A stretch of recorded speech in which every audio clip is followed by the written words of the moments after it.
What's up, everybody? It's Pablo Guy, Gabriel here with Oh, Alia Ishmael. Alia. Did I say your name wrong on? I feel like I said your name wrong on the video. I think Everyone does, but I'm not worried about it. okay, awesome. And so we're coming live, kind of ish from Zoom, and I see that your name says Issa Ismail. Is that still? Mm. Is it like Um, synonymous, or what do you prefer? so I prefer Alia. It says Issa because I haven't been on Zoom like to update it, and it's my legal name still. So I was like, I don't really care. I don't care if people use Issa. I'm not like, don't do that. But I do prefer Alia. So. Yeah. Okay. Well, Alia is going to be what I'll be calling you because that's your name. So there you go. Now about your name, is that the name that you had before you first transitioned, or Yeah, so Alia was my name given at birth. And then I changed it to Issa. I think I was about 6 months on testosterone when I decided to change it because at first I was just going to keep it. I didn't really like care too much. yeah. Okay. So like tell us a little bit about yourself, pronouns, how old you are, where you're from, like give us the deets. Yeah, so I live in Detroit, Michigan currently. I'm a licensed barber. I'm in my first year in my career. I really love it. I'm 28 years old. I'm a Scorpio. I really enjoy advocating for people and just educating on experiences. I love storytelling, so it's more of something that I feel really fulfilled by when I share online. Okay, awesome. And were you doing barber, cutting hair stuff? I don't know, like the name. Before you detransitioned, or was this like something new that you got into after? Yeah, so it was kind of like at the end of my transition going into my detransition is when I like decided to, but I really loved being in the barber shop. So I used to get like a bald mid fade. I loved the feeling of a haircut, loved the barber shop environment, like the old school style. And just like the banter between everyone. It was just like enjoyable. Yeah, I always was like a creative person, but I never could figure out like how I could be like outlet. creative. Like, yeah, like I didn't have an outlet. And I was always like very critical of myself. And one day I was dropping out of my university again. And I was like, if I drop out one more time, I have to figure out what I want to do as a career. And literally barbering just popped up in my head in like that week of thoughts. And I was just like, okay, I'm gonna go do that. And I just like did the steps that I needed to take for that and just kept having faith that I was going to enjoy it. And I didn't enjoy it and like really, really fall in love with it until maybe like a couple months ago, to be honest, because I started to see my skill. Like I'm, like I said, I'm highly critical. So I was like, I'm not good at this. I hate this. I don't want to do it. Like I have to be like really good in order for me to love something. So that finally happened recently. So, how was it? You said at the end of your transition, how was it being a barber and then going through a detransition? Did anybody like comment on it, or how did people react to that? So I was really fortunate that I was in school during the majority of like the first year of my detransition. And we had to wear masks for like the majority of it. So I was very lucky. So no one could see my facial hair when I was getting electrolysis and laser. Um, and I'm short, I'm 5'3", and my body, even with the hormones, did start to like masculinize a lot. When I went off, it started to feminize again. And I just like wore the clothes that I felt appropriate for that and how I viewed myself. So it wasn't as difficult. But in the beginning, my voice was a little bit deeper, and that kind of made people like, and my hair was a lot shorter. So I was really self-conscious, but I don't like it was a really smooth, easy process for me. And my school was really great about pronouns and using the name Alia when I wanted to switch over because I went to school as Issa, but was still presenting feminine. And then 6 months into that, I decided to change my name back to Alia.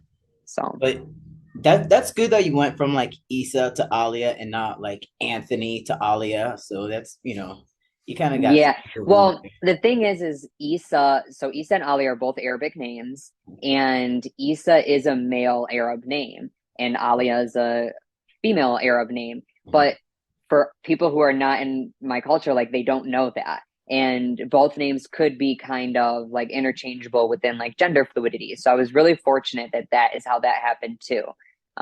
Because you could think like Isabella, like Issa is usually short for that, things like that. So it was really easy to navigate that as well, for Okay. sure. That's awesome. That's good. Well, Yeah. I'm happy about the name thing because I went from Yeah. Natalie to Gabriel, and my ID And they're said big differences. Natalie for a Yeah. long time, and people were like, Hmm. "Huh." Right. Right. Yeah. Yeah. I'm really lucky. That's for sure. That's awesome.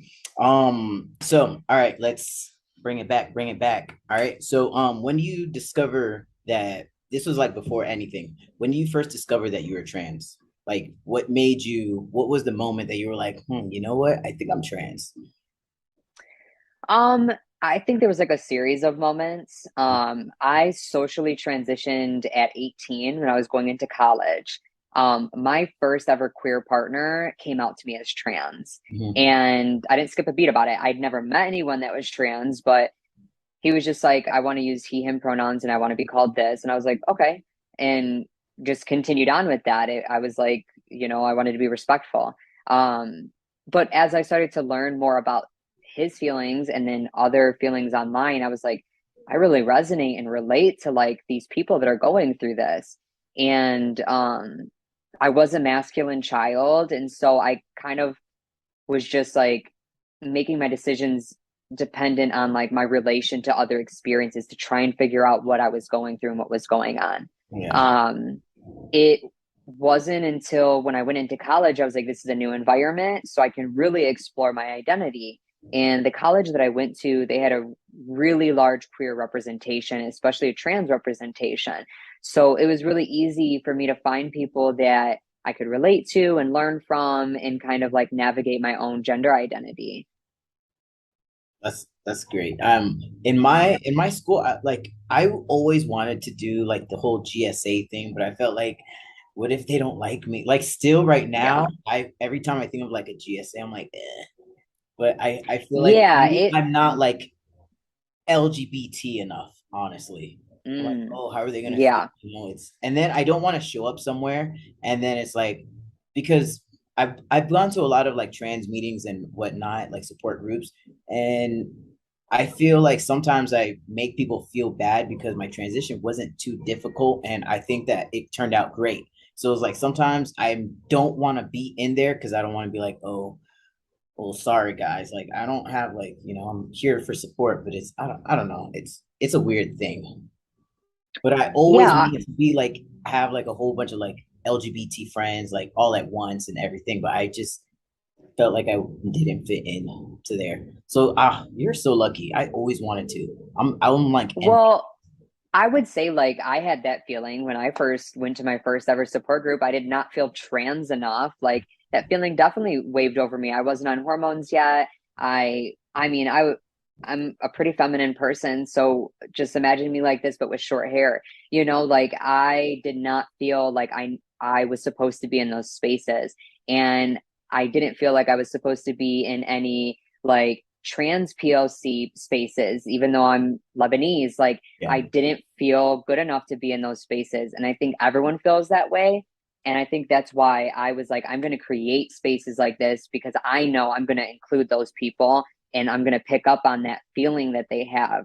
I've always been very intuitive. So if someone's a little extra quiet or a little socially awkward or whatever the case may be, not that that's a good or a bad thing, but just factual, I could pick up on that and make them feel comfortable and welcome. And so I turned that weakness that I had and tried to make it into a strength, Yeah. and tried to be like, I'm deserving of being in this space. And I still have gone through the similar experiences that you have, but everyone sometimes are a little bit more fortunate than others. There's many ways that I was fortunate too, but I still was like, I deserve to be here. Still, do you how did your family take it like when you first came out to them as trans? They were so back then it was about 10 years ago. And I, we didn't have any representation at all, like in my city or school or anything like that. Um, it was like mostly like Arab American like kids, and um, that was like what dominated pretty much my high school and such. And within our culture, like it wasn't normalized to be queer. And so when I dated this person and started like discovering more things on Tumblr and such, I kind of like was just like stumbling upon it and kind of educating my family as I was being educated myself in like real life moments, right? And I kind of just was like, this is how I feel, and this is what I want to go through, and like YouTube videos of certain people and like how their transition looked, like help to educate them and make them more comfortable. But they still didn't grasp it. Like I wanted to be called, I think at the time, like I wanted to be called Alex because it was a more like gender neutral name for Alia that I felt, and it was more Americanized, and wanted to wear a binder. And I remember like my grandma, who 100% supports me and everything, but she was like, I'm not going to call you Alex, but I'll get you your binder. Like, had no, There like, you go. no, like, didn't skip a beat about it, you know, She's but like, I don't like still the didn't name, but I support you. yeah, like didn't really understand, but like I'll buy that for you. You know what I mean? And so they were like, it was the same thing when I was a tomboy. Like at the time back then, like we had always told like young girls like they should wear more feminine clothing, and young boys they should wear masculine clothing. And like I couldn't be a tomboy in a sense, right? Like to use that term since folks know that. Like I like my mom would get upset, but yet they would buy me boys' clothes. You know what I mean? Like it, so it Yeah. was like they didn't really necessarily stop me, but because I knew that they maybe didn't want me to, like had a lot of guilt about that, you know, and felt guilty for those things. But ultimately, like I always try to strive for like me being happy and comfortable in my body from a young age.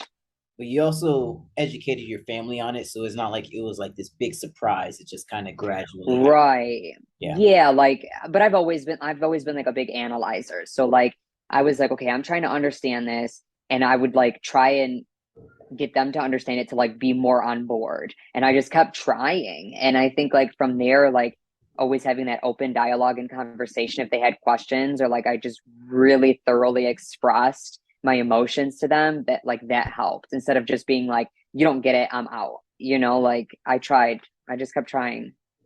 So when it was time to get all your letters of recommendations and whatnot, how did that go for you? Yeah, so I really have like two sides of the coin, like of an experience. Mm-hmm. So when I finally decided I was gonna like pursue therapy and like talk about my feelings, I went and saw one of like the more known therapists in my area. On day one, I Was think I this had like like an out. specializing in transgender issues? And okay, Yes, yeah, like this person was so they known are as like very the pro. Okay. therapist. Mhm. Yeah. So they were known as like the therapist to go to like in the area. And I went there, I had like an hour long session with them. And in the first 30 minutes or so, when I was like these were like thoughts where I was like just starting to come into these thoughts. Like it wasn't like I was thinking about it, but like I was like, okay, let's really dive into it. Within the first like 30 minutes, I was told that I was definitely trans, and that if they could write my letter today, they would. But because we had to wait the 6 months, they couldn't. Mhm. And it made me feel really uncomfortable because I was still unsure of these feelings. So, how could someone who's only known me for 30 minutes know like who I am and what I want right now? And so I didn't There's go like back there's to no them. really middle ground with that because either somebody supports writing letters or they don't. But then it's like the Usually, people that they yeah. don't, they're gonna be like, no, no matter what you tell me, you're not trans. You just Yeah. work through this. But then the people that are like, oh, I'm not gonna give you a hard time about it because I know how it feels. So it's like it's a lose-lose situation on this. It is more like it's just like it's unfortunate because I think this is what happens is that someone doesn't want to be accused of gatekeeping, Hmm. because that's really big and that's a negative feeling towards that person, right? And they don't want to be portrayed in that light, which is totally understandable. No one wants to be portrayed in a bad light. And so there is a fear of maybe talking about detransitioning or other options or saying like, maybe you should work through this a little bit more Mhm. in fear of them saying like, well, you're just trying to keep me from that. And there are people that do accuse people of that. That's 100%. We can't lie and say that that's not a thing. Yeah. But is it every time? No. And then I'll bounce to this next thought, but also talk about my next experience with the next therapist. So I didn't return to that therapist, and I started seeing a therapist through my university at the Was it time. because they diagnosed you so quickly? I felt really uncomfortable. Yeah. I just, and I didn't really vibe with them like I thought I did in that moment, like the energy felt off to me. Like I felt a little uncomfortable, and I remember like feeling it kind of like a physical uncomfortable feeling, and I was just like, this doesn't align with me right now. Yeah. Do you feel like they were like kind of pushing it onto you? Or do you think I that they should think have been like more open to other things rather than, oh, they're here because they want a letter, so this is the route that we're Yeah, going like to go I think like I wanted to talk to someone and I wanted to like really thoroughly go through my feelings and emotions. And I was still, like I said, like these were just thoughts. So for someone to be like, I would write your letter today, I was like, whoa, what do you mean you'd write? Like, that's a through. big Yeah. step. You know what I mean? Like, and you don't know me and I don't know you. Like, that sounds off. Yeah. Um, that's like you going to that's like a therapist or doctor prescribing you any type of medication. You just said one thing. How do you haven't ran tests or you haven't done any of these things and Yeah. asked me anything. Like I just told you, but you didn't even get in depth to know who I am to be like that is the right diagnosis or whatever the case may be. Yeah, because in the 30 minutes, it's Yeah. just like getting to know the person. Like, oh, tell me Right. It's about just you. the You first can only get session. to, yeah. There's only Yeah. so much you can get to. Wow. Yeah. So I then started to see a different therapist through my university. And this was someone who was a grad student, and they were really great. This is when I actually started to dive into like my childhood trauma and different things at that point with them. I was supposed to see them for 6 weeks. They couldn't diagnose, write anything for 6 weeks. Mhm. That was like their standard. So from that first moment I went to that first therapist, it had probably been about 3 or 4 months. I started seeing this next one.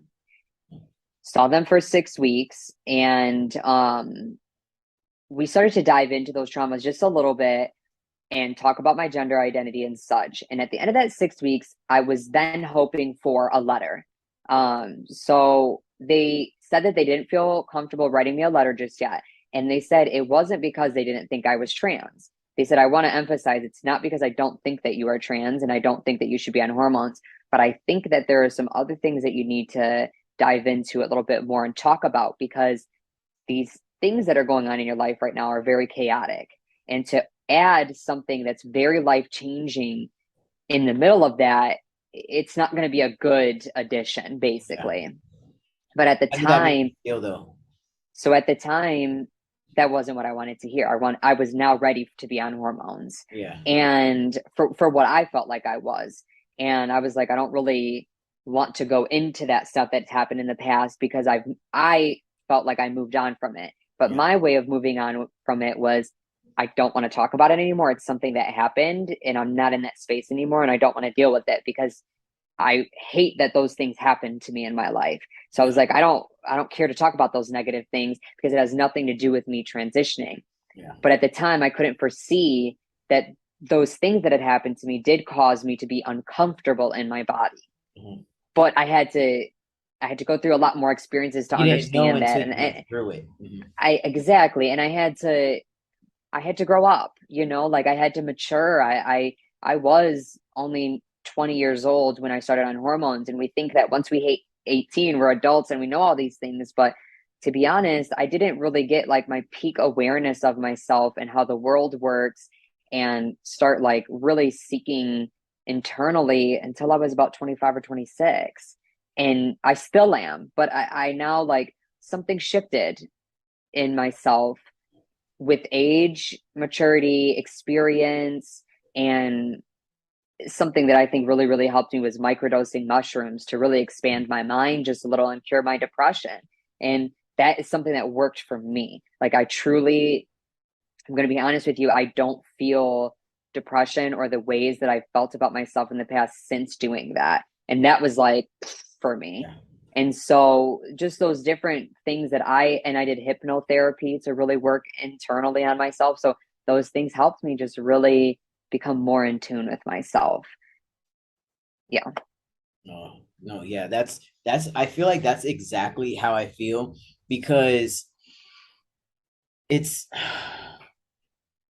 like I feel like you are like saying my whole entire story right now. Like I just don't it's I don't know. It's so creepy. It's weird. Yeah. Because I think that a lot of I think that we're I like have a trying to question. Do really you think what do you looking back now on your therapy sessions, what do you think that should have been done differently?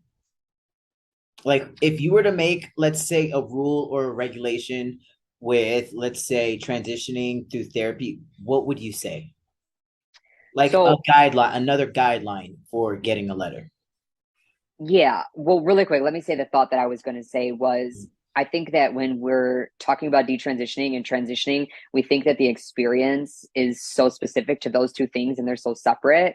But like you relating to me in this is because it's relatable in so many other senses that are outside of transgender people. Mhm. Like the way that we view It's a ourselves, people, it's a person it's a peep experience. exactly People like we're experience, all yeah. going through it in some form or some way, Mhm. first off. But to answer your next question, um, you know, to be honest, my biggest thing was I just wish I was educated more on all of my paths. So when I first decided to go on hormones, I didn't know about microdosing testosterone. I didn't know that there could be a day that I would be like, I don't want to do this anymore. Mhm. I didn't know about people detransitioning. I had no idea that that was a thing.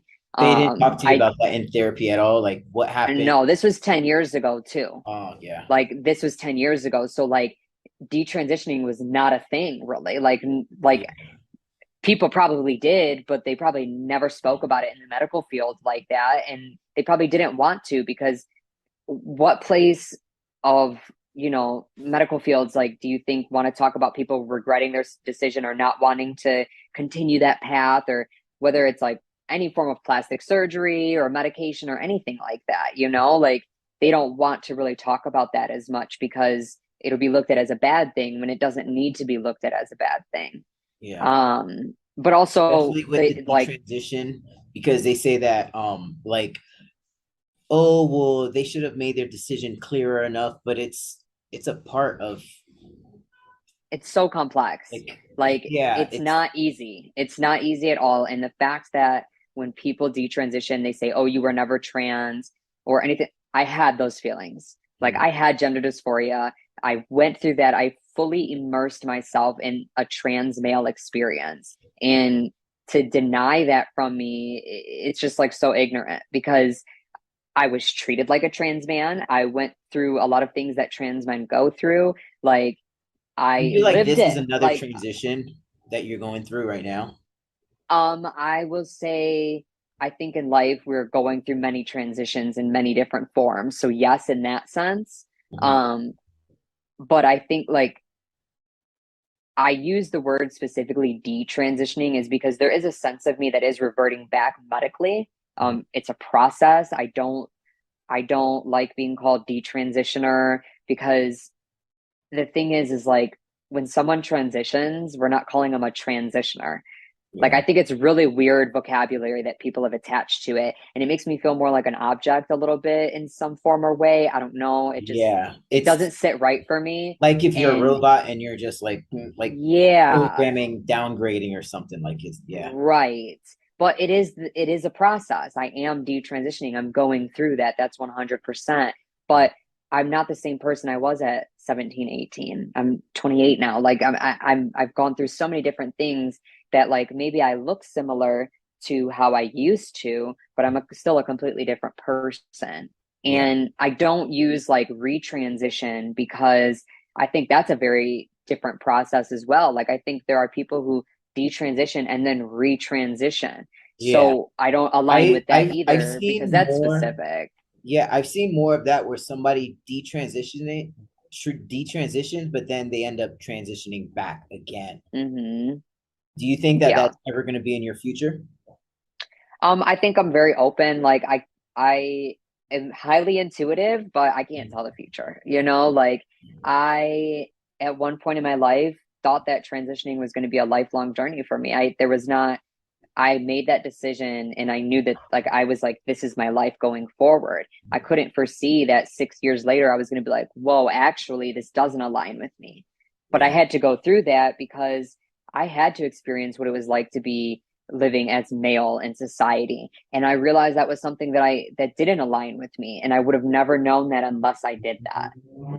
You always have this thought in your head. It's like, oh no, well, maybe I'm trans, maybe I'm trans. Well, now you know though, I because know. some And people are I gonna I live. Some people might live their whole entire life, and they're like, yeah, but I know I'm trans, but maybe they're really not, and like they grow out of it. I want to say like closing one chapter to open in another. You know what I mean?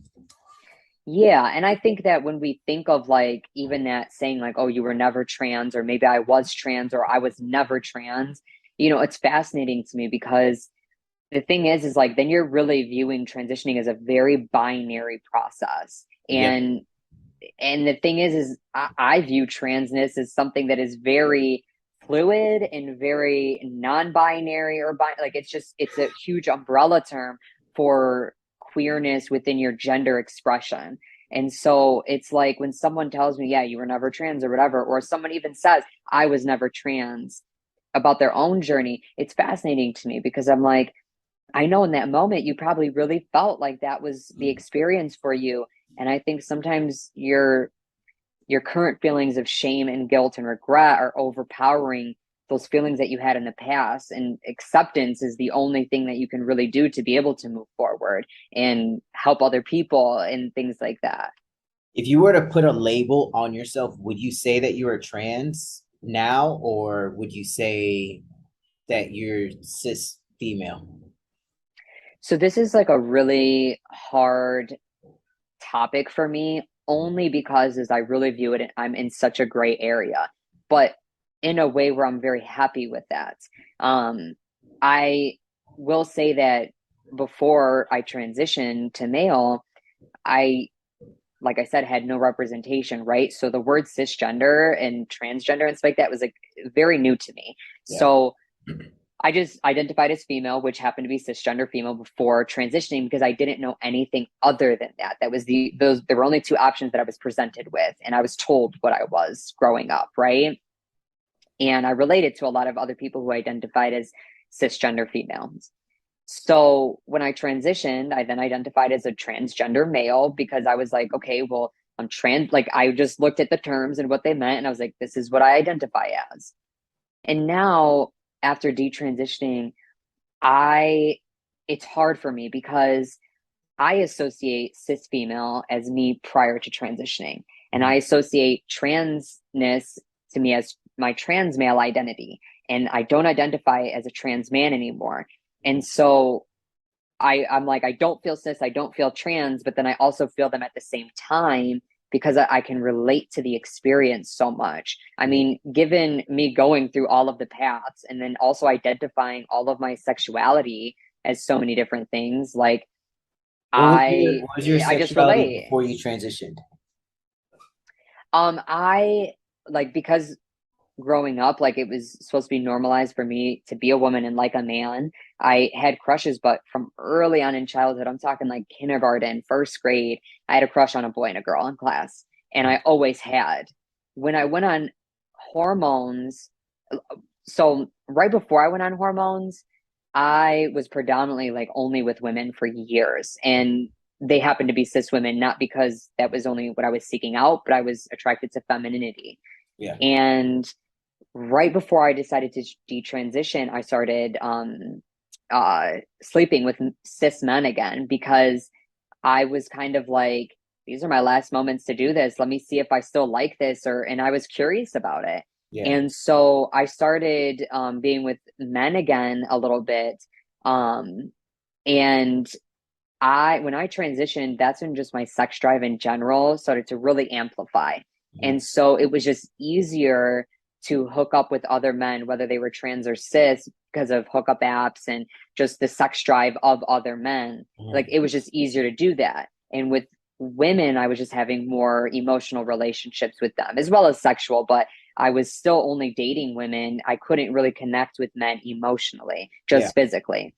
And then, like I said, testosterone just amplified my sex drive. And then it became more of like a habit and kind of like, I think that's when my sexual trauma really started coming like into fruition of where I really needed to work on that given my childhood and things like that, where I just was putting myself in bad toxic situations Yeah. and testosterone was just not helping with that. Like my sex drive was up here and I was dealing with sexual trauma and I Mhm. was self-sabotaging because of depression, traumas, things. It was just like a horrible mix towards the end of my transition. So when you started your transition, were you dating men or just like hooking up with men or?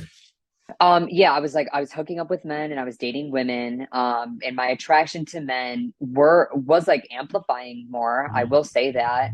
But I still had like a heavy attraction to women as well. Yeah. And when Was I say that these during terms, I your whole really transition?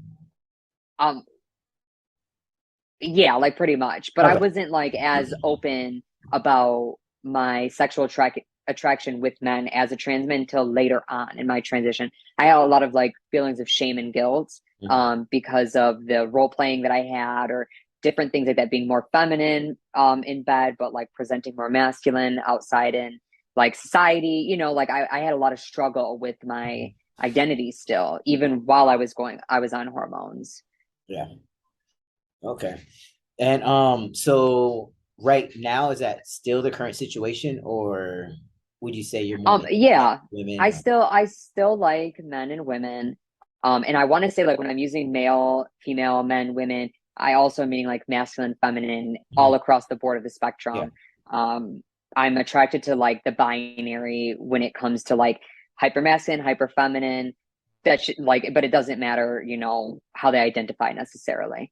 Mhm. Um, but now I found myself to not I started dating men when I first detransitioned, and I think I wanted to combat their masculinity and feel as feminine as I could feel because I didn't really feel feminine, if Mhm. that makes a little sense. Like, Yeah. I felt like if I was dating the most masculine of men, I would feel really feminine and that would make me feel good.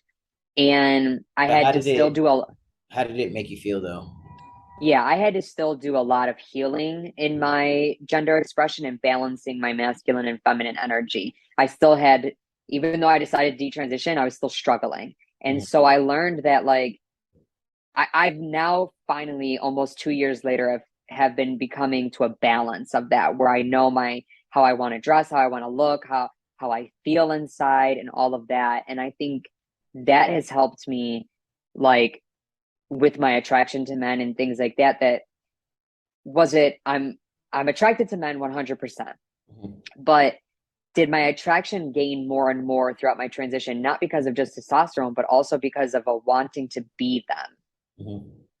you know, like there It's was a kind of lot of like you feelings that I had to idolize it. really It's not idolizing, but it's kind of like yeah it's you crave just to be like because I felt that before where it's like, oh dang it. Like I wish I was just you, like the body form. yeah yep 100%.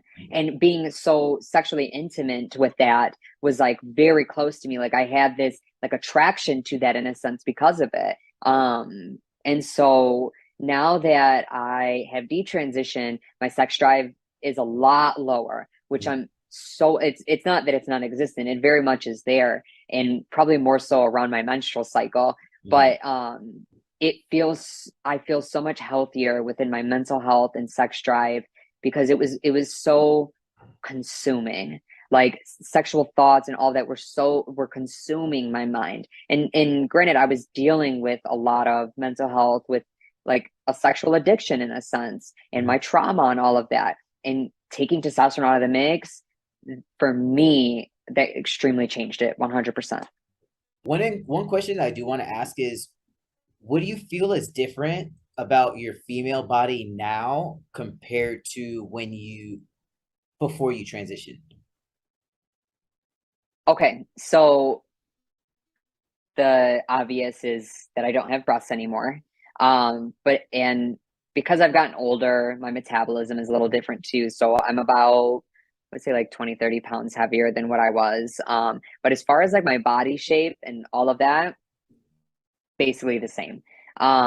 My I think not only just from testosterone, but also with age, like I do have a little bit of thinning here, but it's like that's me like bringing it up, but in person it's not that noticeable. Like I think the light is shining on it like really heavily, so it's like even more, but in person like everyone's like what are you talking about? It's Obviously just my like voice little did things deep. you notice. Yeah, like these are things that I notice. And then I would say just my voice. So like a little bit of the receding, but my mother also has receding. So I think it's not just testosterone. I think like it's also in my genetics. Um, and then yeah, my voice did get deeper, but it has softened since I've been off of hormones. And then yeah, my body fat like redistribution, like that has happened. Um, that would literally be it. Like because of age, I think like those really like went with it because of that, but I wouldn't say there was too much. Like I had laser hair removal and that is what like changed the game for me. Um Did it I take wouldn't away? Do you say feel like it took away everything? Like it's oh smoothed yeah. down? Do you have ever have to Oh shave? yeah. I still need like there's probably like I would say 15 to 20 like rogue hairs, Uh-huh. but there are many cis women who have that, if not more than me. I was just gonna So say yeah, so somebody in it's my family like has more than 15, and that's a woman. yeah, like it's just normal. Like before I used to wax my mustache. I'm Arabic, so Yeah. like I am very hairy for that reason as well. There's some spots that are like a little bit hairier than others, but with laser, I mean, it I works have really to ask, well. only because you sent the picture and your arms were so hairy. Yeah. Are they still that hairy right now? My arms, my chest, I mean, my butt, like all my legs, like every part of your body that grows hair, right? Uh-huh. My face, all of that, like it got really hairy because of testosterone and because I'm Lebanese. So that all happened because of laser hair removal. So laser hair removal, what it does is it weakens the hair follicles until they're damaged completely, and then the hair will not grow. So Mhm. I had laser done on my whole body, like Oh every wow. square inch of my whole body. And I only did a couple of sessions, not as much as how much I did on my face. How much My did you do on hair, your my face? body, I did about 10 sessions. Oh wow. And this is Yeah, like over a different span of a year and days. a half. A span over a year and a half. So you have to, when you do sessions, they're every 6 to 8 weeks, and you have to do them consistently because you have to continue to weaken that hair follicle. Mhm. But when you get into detail for it, like talk to a specialist, go somewhere that's high quality, someone that's highly educated on hair, you're going to have great results. The more money you spend, that's just how it is when we think Yeah. of anything, right? But I did about 10 sessions. I only shave those couple of hairs that are right there, or I'll wax them. But I'm gonna get electrolysis just to really eliminate them, and then I'll be done. There's nothing I have to do. Electrolysis, I might need 1 to 2 more sessions done. Mhm. On my body, I probably only did like 3, maybe 4. I can't remember. Um, And that's your and whole there's been a body? significant, yeah, and there's been a significant decrease in like a lot of areas, as well as I think my hair just growing in slower and things like that. Um, I have on areas that I have tattoos, I can see where the hair growth is still there. It's softer, but it's definitely the density, as much as how many follicles per square inch, is still pretty much the same because you can't get laser on tattoos. It'll completely blast through the skin. You have to get electrolysis. Oh wow. So there are spots on my body where I'm like, there's still hair there, but it's definitely not as coarse. Mhm. Like if the hair density is there, that's fine, but it's very soft. Like before, and if you go on my Instagram and stuff like that, you can see I had extremely coarse, like thick, curly chest hair, stomach hair, all of that, barely even there. Like, and that was from just 3 or 4 sessions of laser and then also being off hormones. Mhm. So there it does like being off of hormones will slow the growth and soften the hairs and thin it out, but it won't completely remove everything. So you do have to get laser and electrolysis. But and then I just started dressing more feminine and like now no one thinks twice about it. They Yeah. just look If at they me didn't and know your like past, they're they not wouldn't know. thinking about it. They wouldn't know. Yeah. So it is possible, but I put myself in that energy, if that makes sense. Like I said, this is who I want to be, and I put myself in that kind of identity. I was like, Yeah. the person that I want to be, they do this, they look like this, they dress like this, they do these things. And then I became that person. And I think anyone can do that. Those are ways to like manifest this new self, like whether it be like, okay, I want to be someone who's like really in the gym. Okay, what does someone who's really into the gym do? They wake up early, they go work out. That's what I did with transitioning. And that's, I think, why You both became like the person that transitioning. you wanted to be. Exactly. And I think that's why my transition and detransition are deemed to be so successful when it comes to like fully immersing myself in that identity. Well, you also committed a lot to deep transitioning also, because laser and your entire body, Yeah. and that's I it's did the it same thing. doesn't Listen, feel that great too. if I'm gonna do something, I'm gonna do something. You're gonna You do know what it, I you mean? Like okay. I'm gonna go 100 with it because and that's how I've always been with so many things in my life. I went to barber school. I'm gonna go to barber school. Like I Mhm. was like, I'm gonna move to this place. I will literally sell everything in my apartment and I will pack up and I will go. Yeah. And I will make that my new life. Like that's how I've been and it's something that I love about myself. Mhm. Because of detransitioning, I can definitely relate to trans women as well. And because of my transition, I can relate to cis men as well. So um, I feel like, yeah, because of my experiences, like I feel like putting it right on one thing is just like a little too much for me. And I think like I do feel non-binary, but I also feel binary at the same time because how I express my gender some days is very binary. I fit that binary look for femininity and I'm deemed as a woman. But there are days where I feel a little bit more masculine that I don't feel like the day-to-day woman. Like it's just such a gray area for me. Yeah. Um I don't get offended if someone says woman or views me as that or anything like that because I understand that that's how society is, right? They're like, they start checking off boxes when they look at people to like put them in a box, right? So I'm Even not if they hurt don't by realize it. it, they're putting people in boxes. Yeah. Right. And I think that to be honest, when you start to ask about pronouns and identity, that's further putting into people into boxes, even though I think a lot of people think it's very progressive to ask Mhm. for pronouns. I kind of think it backtracks a little bit because if I'm looking at someone, and this is just purely an example, if I'm looking at someone and in my mind they are a little bit more masculine presenting or like for what I've been like seeing in my day to day of what I deem to be man or woman or whatever the case may be, right? And then they want to use female pronouns or feminine pronouns, she and her. In my mind, I'm going to put them in a different box that I'm like, okay, well, I think they might be more fluid in their gender because they look like they were born male or female. Like these are just like stereotypes that I'm fulfilling in my own mind, right? And then Yep. I start to put them in a box. So I'm like, okay, well, I can talk to them this way now and I can speak to them this way, not in a bad way or a good way necessarily, but Because like you know where I know they're what type going. of language. I know Mhm. what type of language I can use and what their like awareness is, things like that, right? So I feel like it kind of sometimes puts people in a worse situation because asking pronouns when society doesn't deem you as what maybe that pronoun may be can be a little like nerve-wracking because if someone is not aware of transness and you are trans and you're using pronouns that don't align with how society deems you, that can kind of put Mhm. you in danger sometimes or put you in a bad situation no matter what that may be. I see a lot of benefit from it 100% because it creates community and we can know how to refer to people that respect them and stuff like that. But it's such a double-edged sword, I feel like. Yeah, no, 100%. And it's like the whole non-binary is not like male, female, but then it's like you're putting them also in a box also. It's like nobody wants to Mm-hmm. be put in the boxes, but then it's like, yeah, but we need to like us as humans, we need to know where people go. Just to Yeah. associate, it's like, oh, okay, well, are you gonna be woman? Are you manly or feminine? What do you got between your legs? Like, what's going Right. on? Because even some Mm-hmm. non-binary people, cisgender people, closed-minded people are going to be like, well, no, well, you're a lady, you're a man, and there's nothing else. Like you have a penis, Right. So it's like, are we putting each other in boxes because what body parts we have? But then it goes to, okay, but I had bottom surgery, so like, what box are you going to put me in?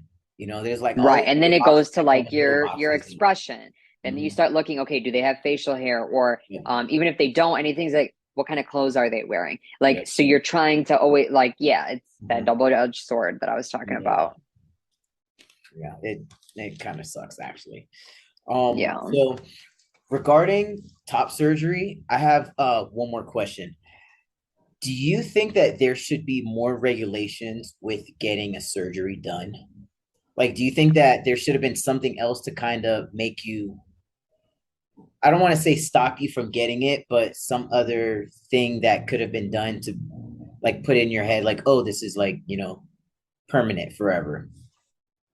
Um, because I only had a double mastectomy, I feel like when it comes to any type of chest surgery, like that has been done over and over and over and over again, that there's a sort of permanence, but there are ways to kind of change that for Yeah.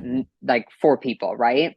But think about it. I mean, there's so many people outside of being trans that get so many life altering surgeries that don't need a lot of recommendation, like nothing. You know what I mean? There's even people who get gastric bypass surgery to lose weight. Like there's so many things that you can do to your body that, of course, there's consequences and risks to it, but they can decide that they want to do that for themselves, right?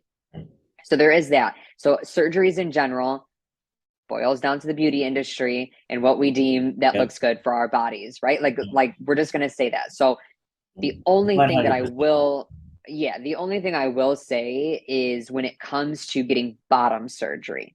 And the reasoning why is because, for example, when you have a hysterectomy, if you ever want to go on off of hormones, and it doesn't mean because you want to be a woman again or feminine again, like even if you just are like, I don't want to take hormones anymore, Mhm. you can't. Like you have like it's let me rephrase it. It's not that you can't, but it's a lot more of a difficult journey. There are other supplements that you can probably take to help with your bones and different things like that, but the human body needs hormones to Yeah. survive. Like and then once we go through this stage of menopause or different things like that where our hormones are a lot lower, what happens? We're aging, our bone density, like all of these different Your things that mental like health we is, all of the things, but that's what happens with age, right? As we get older and we become old people who are like 70, 80, whichever the case may be. So doing that at such a early age when you're in your 20s can lead to a lot of damaging effects, right? That is true. We can't deny those things. yeah. But that's with any major surgery that you do. So the only thing that I think that needs to be more aware is that if we get something like that, now listen, if you go through this, then like these paths can be still possible, maybe, but they're a lot more difficult. Mhm. So, but also like you don't like for me, I was never really dysphoric about bottom surgery. Like I kind of was like, I'm okay. I enjoy sex. I feel good about this. I don't think that because I have this, I'm not a man. Because in with what society deems a man and how I look and how I'm being treated like a man. So I'm not going to worry about Unless my somebody's private pulling your pants area. down, you're a man. Well, right, but here's the thing: is like even if they like pull your pants down, be like, okay, and how many cis men do you know that have small penises or have big ones or like have like nothing? Like we forget that everyone's body is different. There are men with larger hips. There are men with breasts. That, like whether they're trans or cis, like we forget these things when it comes to our standards, right?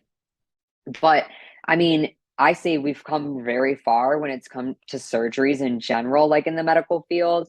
But there are a lot of things that are still really difficult that aren't perfected. That depending on the person, their health in general, and how their body takes to surgeries, it might not be the best choice for them. Mhm. So we have to just always go case by case basis and the severity of it. But just becoming more aware of those other alternative paths. So not only speaking of detransitioning, but speaking of these surgeries is that like, okay, once you get this, there's no going back for this and this, and then not even no going back, but if you want to, this is the route that you have to take. But we're in a And who period right knows now where we're how still you would learning. be able to even get that? Because who Well, knows? right. Let's say you have insurance for your phalloplasty, your bottom surgery. Is that same insurance going to revert it back? Right. There's so many things to think Because if about. not, But that's think all about this. out of pocket. But not everyone's thinking about that. And it's not because they're not aware and they're not making sure.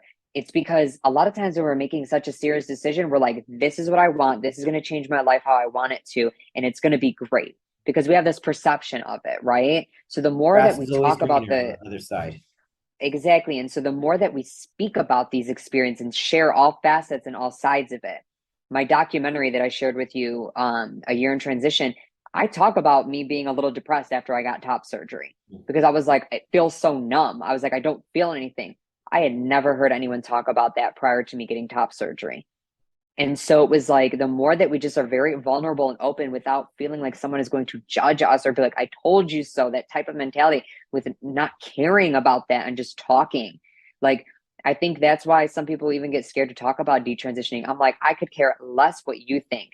I am sharing my experience Yeah, in all of its honesty. Like that's I'm so vulnerable and so honest. And if you want to say like, well, that's the reason this, I don't care. I'm telling you what I went through and what I experienced and what I decided to do with that, and I need to be honest with it without a fear of thinking someone's going to take my story and run it the wrong way. Like I have to just trust I know my intention. yeah. I was the same way when I had bottom surgery because when I had it, I looked down and I was like, crap, nobody's ever gonna love me. I'm like, Uh, I felt like I like mutilated myself. Like it was just this is the end of the road. This is it. That's how I felt. But then it's like, well, you wanted this your whole life. Now you got it. And I'm like, okay, all right. But then it's like, I guess yeah. because it was so new and so different than before that you gotta learn to like live with it, but you gotta see this is what you wanted.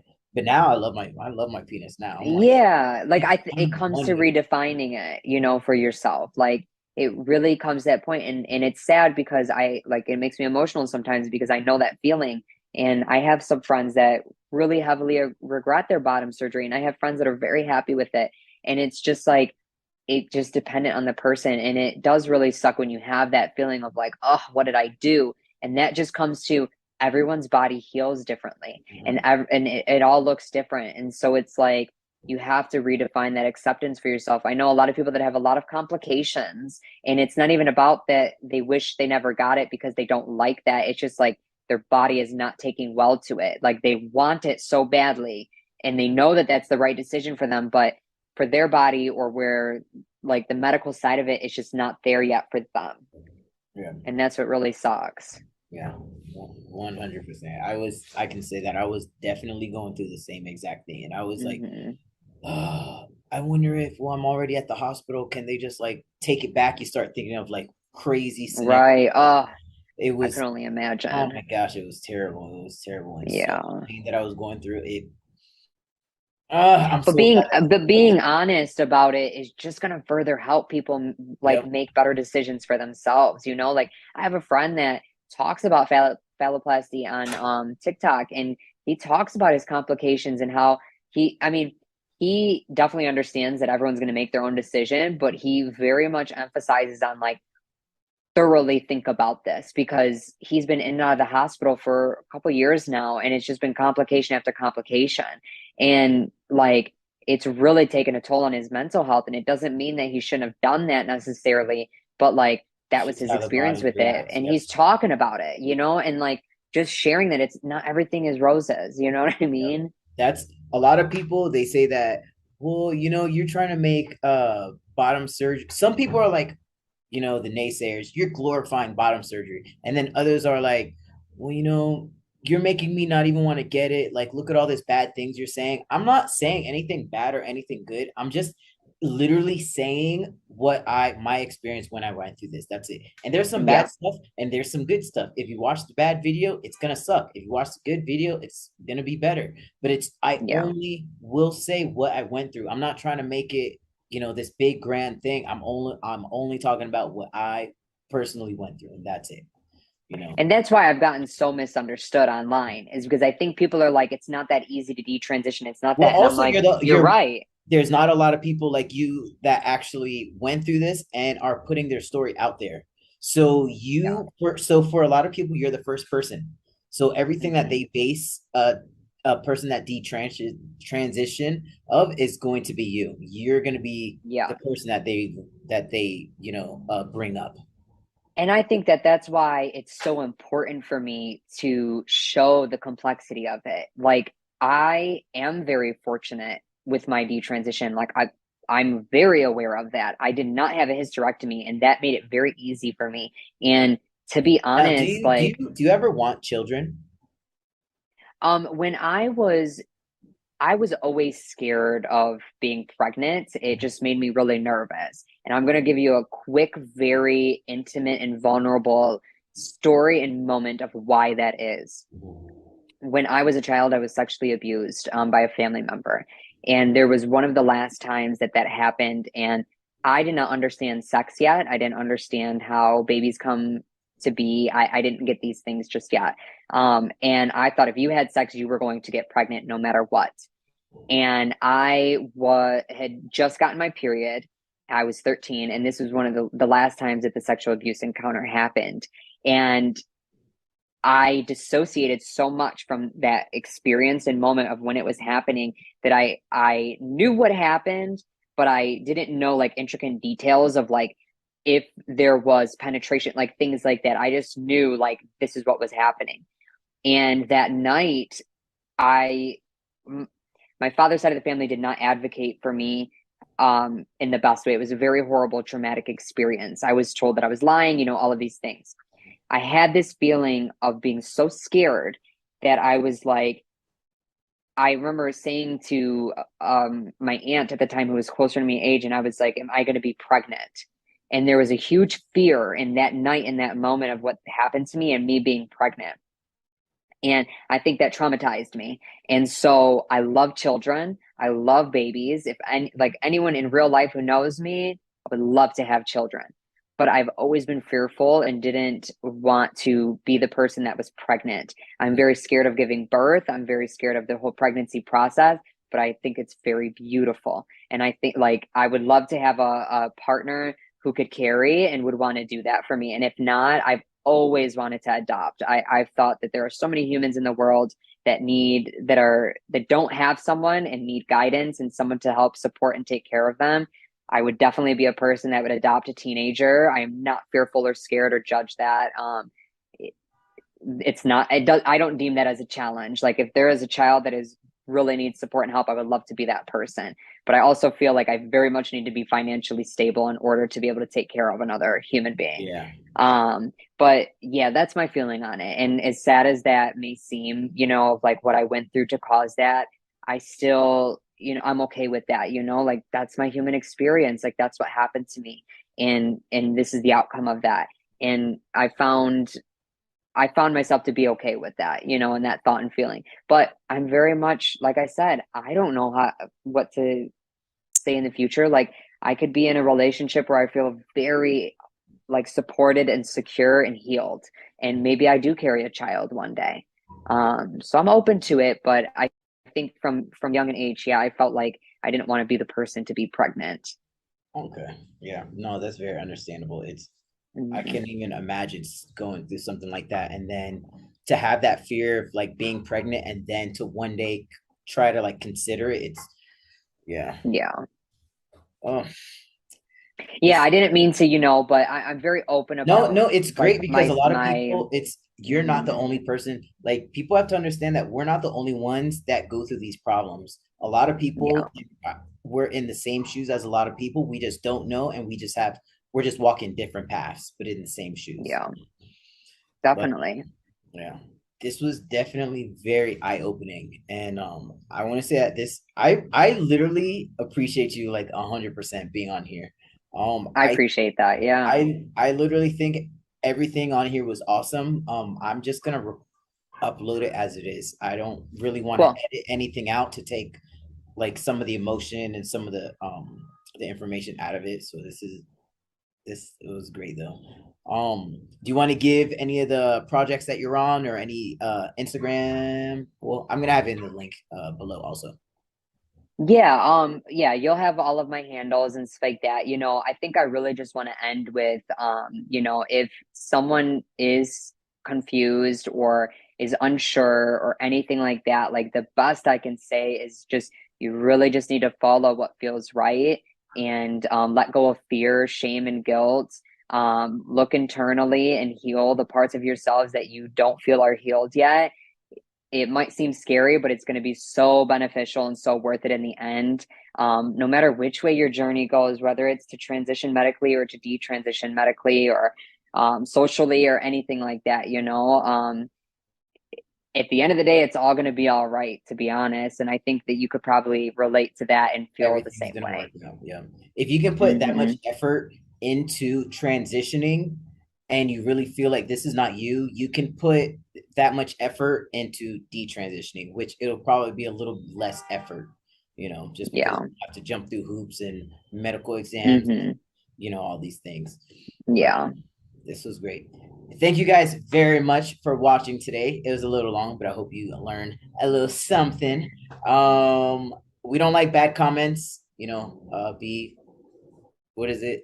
Constructive criticism. That's always good if they even get to this far in the video, which, let's see. But I really appreciate you being on here. And don't forget to change your name right there on your I little know. I mean, I'm okay with it being Issa, to be honest, but it is my legal name. I do use it on my license, all of that. But for sure. Yeah.